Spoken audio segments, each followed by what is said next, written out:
Pedro Palma, economista y director de Ecoanalítica. Estamos hablando sobre los pros y contras de la dolarización. Pues no está de acuerdo, no cree que sea la salida. Hay muchos economistas que se muestran en contra, otros tantos que se muestran a favor. Pero, ¿cuál sería desde su punto de vista entonces la solución a este problema? ¿Qué debe aplicar, por ejemplo, el gobierno, bien sea el gobierno que tenemos en estos momentos o el gobierno que pueda surgir a partir del 20 de mayo? Porque bien sabemos que tenemos unas elecciones en puerta y en eso pues todavía no hay nada escrito. ¿Cuáles pudieran ser las medidas a aplicar para salir de esta crisis? Mira, las medidas que ya se han aplicado en muchos otros países de la América Latina y en otros países del mundo, que han sido exitosas, que han abatido el problema inflacionario, que han solventado los graves problemas que han tenido esas economías, muy parecidos a los que estamos inmersos en este momento en Venezuela, y que ya es una receta que se conoce. De hecho, la hiperinflación o la inflación galopante se consideraba una enfermedad ya superada, porque ya se conocen cuáles son las recetas para superar ese grave problema.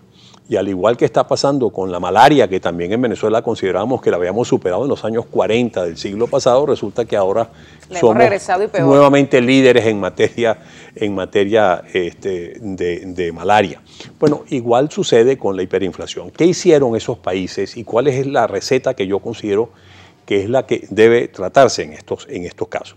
En primer término, disciplina monetaria y fiscal. Esos países impusieron disciplina fiscal a través de una reducción o una racionalización del gasto público, una reducción de los gastos superfluos, un incremento sustancial en la eficiencia de ese gasto, un incremento en las tarifas de los servicios públicos, en los precios de los bienes producidos por el Estado, incrementos en la estructura impositiva, una optimización de la estructura impositiva dentro de esas economías, y por lo tanto eso llevaba a una situación de búsqueda o de acercamiento a un equilibrio de las finanzas públicas.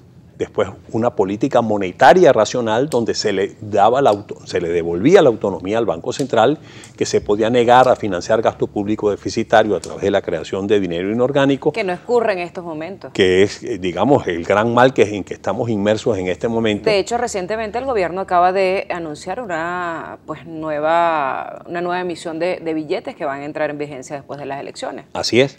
Bueno, después de esa también racionalización de la política monetaria y de la política fiscal, tú tienes que ir a una política también racional en materia cambiaria, tú tienes que desmantelar el control de cambios existentes, tienes que ir a una unificación cambiaria con libertad de convertibilidad, una libre convertibilidad, con un tipo de cambio flexible. Yo no creo que la solución sea fijar el tipo de cambio, sino un tipo de cambio flexible que pueda movilizarse a lo largo del tiempo, de acuerdo a las necesidades de competitividad que tú puedas tener dentro de la economía. También tú tienes que desmantelar los controles absurdos que tú tienes dentro de la economía, porque tienes que permitir que las fuerzas del mercado interactúen en una forma racional y funcional. Tienes que estimular notablemente la oferta de bienes y servicios, la oferta interna de bienes y servicios a través de un estímulo notable de las inversiones, donde tú crees las condiciones favorables para que la inversión se dé y eso permita el incremento de los niveles de producción, la diversificación de la producción, que es algo fundamental que tiene que buscar Venezuela para reducir su dependencia y su condición de absoluta dependencia de la renta petrolera.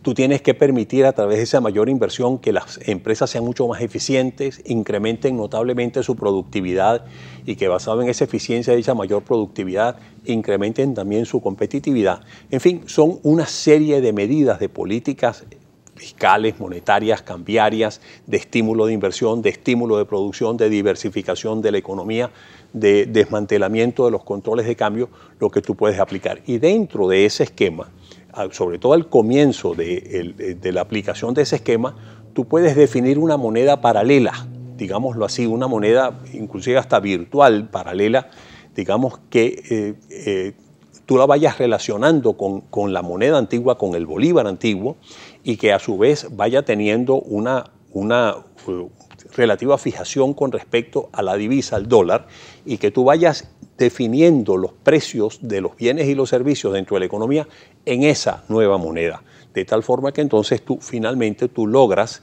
la sustitución de la moneda antigua, deteriorada, mala, ya corroída, por una nueva moneda que es la que va a comenzar a funcionar de ahí en adelante, pero que no está atada a través de un tipo de cambio fijo con respecto al dólar, sino un tipo de cambio flotante con respecto al dólar. Ahora, ¿cree usted que esa nueva moneda y todas esas medidas pues sean aplicadas o estén en vías con estas medidas que ha anunciado el gobierno, que ha aplicado la nueva moneda virtual, el petro, y pues la emisión de billetes?